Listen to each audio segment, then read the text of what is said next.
What is up, sports fans? Thanks for tuning in. My name is Fry.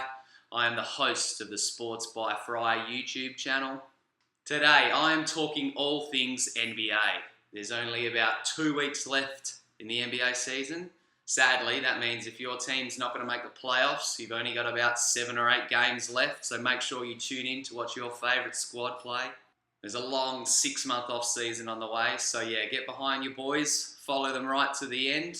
I made my All-NBA picks this week. I did my guards on Sunday and my forwards later in the week. So you can check out the Sports by Fry website to find them at sportsbyfry.com.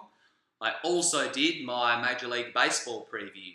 I am not the world's biggest baseball fan, but I've started to slowly follow the sport. It's pretty interesting. It's a bit of a slow burn, but I'm starting to really get into it. Opening day is tomorrow. It's currently 7:30 Toronto time, so this time tomorrow the baseball will be well underway.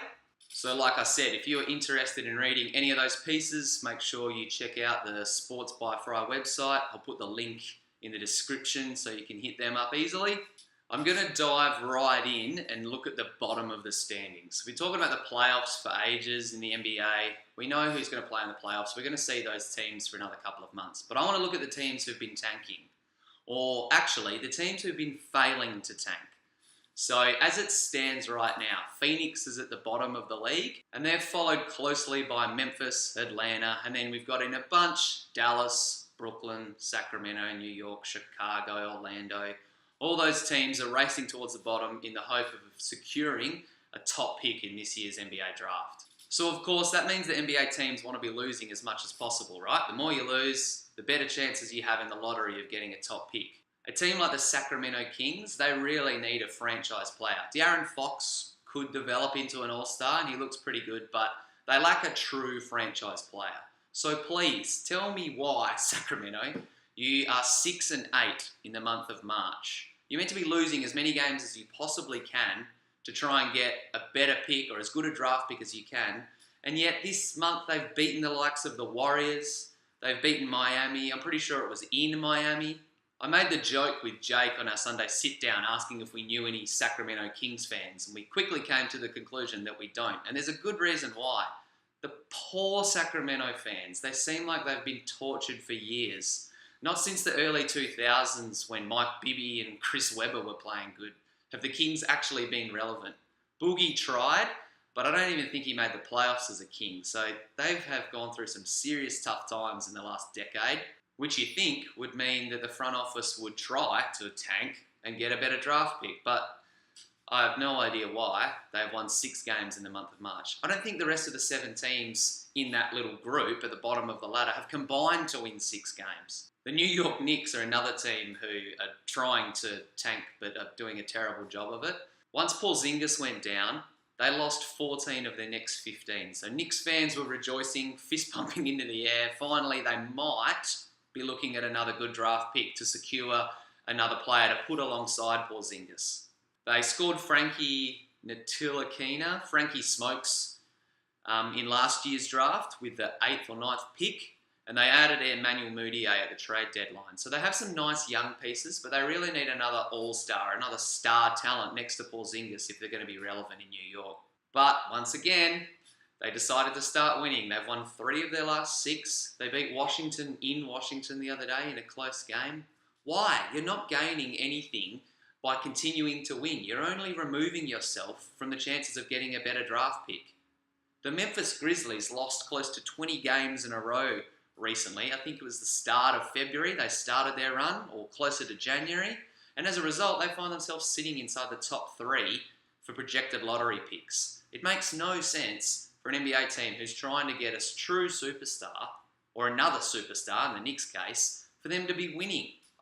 It baffles me, it really does. Speaking of the Memphis Grizzlies, just quickly, they have had wins over Denver and Minnesota in their last 2 wins. So you might be saying, oh, they should be losing those games as well. But they have lost 20 of their last 22. So if they win against Denver and they win against Minnesota, I can give them a pass.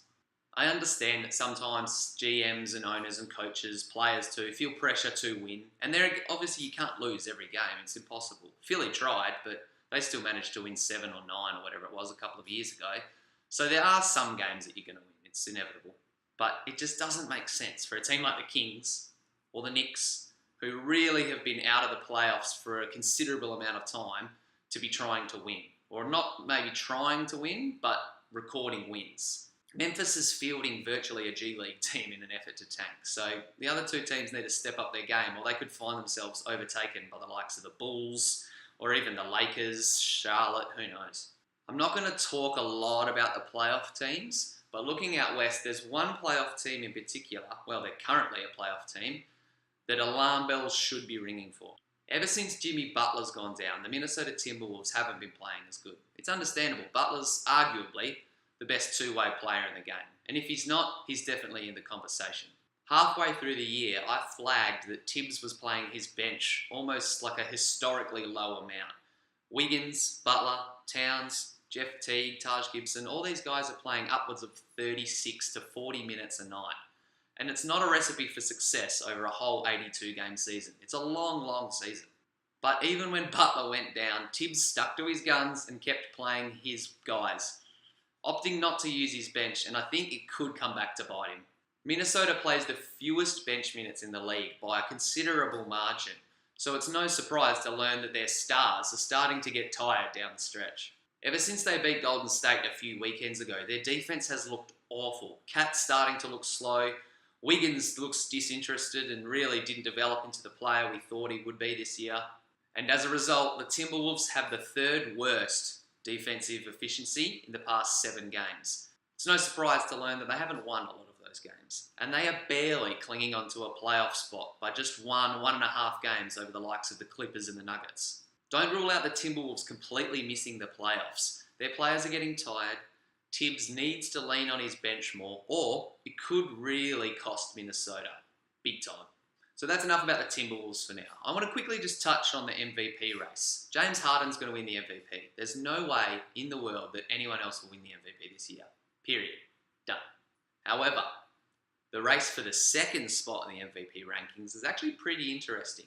LeBron, like usual, is always in the conversation, but this year there's a couple of other players who've probably shined a little bit more than King James. My pick of the bunch would have to be Portland Trailblazers All-Star Damian Lillard. Since the All-Star break, Portland is 14-2, and the only 2 losses they have come to Houston and Boston. 2 teams that are probably in the discussion to win their division and will probably be in the discussion to make their conference finals this year. Lillard has looked nuts in the last month or so. Ridiculous. He's averaging close to 30 points a game, but it's not just his offense that's making him look really good. His defense efficiency has gone up heaps. He's kind of benefited from Portland playing better defense as a team, and obviously if a team plays better defense, it's going to bump up your numbers. But watching Lillard play defense, he looks a lot more engaged. He's not getting blown by defenders as easily as he had in the past. He's not a terrible defender by any means, but he's never been a great defender. So to see him trying a lot harder on defense is obviously helping Portland win more games, which is obviously increasing his chances of being in the MVP discussion. When I'm trying to dissect who I think's the MVP, I like to talk about 2 things: putting up big numbers and winning lots of games. Damian Lillard is ticking both boxes easily. Other guys in the discussion, like Anthony Davis and DeMar DeRozan, are really only ticking one of the 2 boxes. The Brow is putting up some crazy numbers. I think in February, he was the first player to average 35 and 10 for a month. Something stupid like that. He's putting up video game-like numbers every night. But his Pelicans are only 5-5 in their last 10, and they really have slipped out of the discussion for a home court advantage in the first round of the playoffs. DeMar DeRozan, on the other hand, he's ticking the wins box, but he doesn't have as many dominant numbers. At the start of the year, closer to 2018 and late 2017, he looked unstoppable. He was hitting threes. No one could stop him. He averaged close to 30 points for about a whole month stretch. But in the last few months, his numbers have kind of slowly dropped off.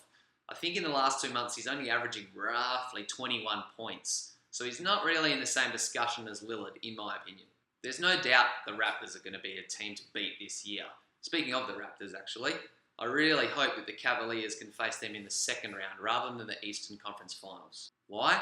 Because it's going to be much cheaper for me to go and watch the Cavs play the Raptors in round 2 compared to the conference finals. So I know Cleveland's playing the Hornets right now, and while I don't think Kemba can beat us, stranger things have happened. So hopefully the Cavs can lock themselves in that 4th seed.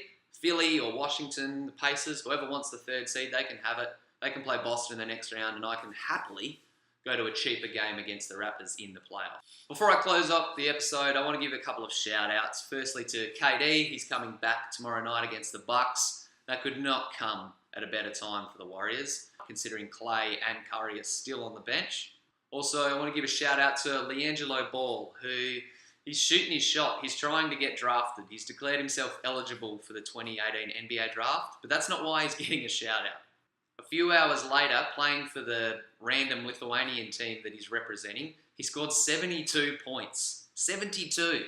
Now, that sounds like an incredible feat until you realise the 72 points he scored came against a team that's in a really low level of competition, plays very bad defence. Oh yeah, and they are a youth squad for one of the Chinese teams. A youth squad. He was playing against kids. No wonder he scored 72. I could score 72. Okay, I couldn't. But anyone could almost score 72 points against the Chinese youth squad. Finally, before I go, I have to give out a couple of happy birthdays. First one goes out to Luke Walton, the Lakers head coach. The next one is for Raiders quarterback Derek Carr. Happy birthday. And even though it is a Sports by Fry episode, it wouldn't be complete without a shout out to a true star celebrity. Today, Vince Vaughn, the man, the myth, the legend, turns 48. Happy birthday, Vince. That's all I've got today for another episode of the Sports by Fry YouTube channel. Make sure you give it the thumbs up if you enjoyed this video. Subscribe to the channel for more episodes. I think the next one will probably go up on Friday at this stage. So make sure you watch that. Until next time, sports fans, peace.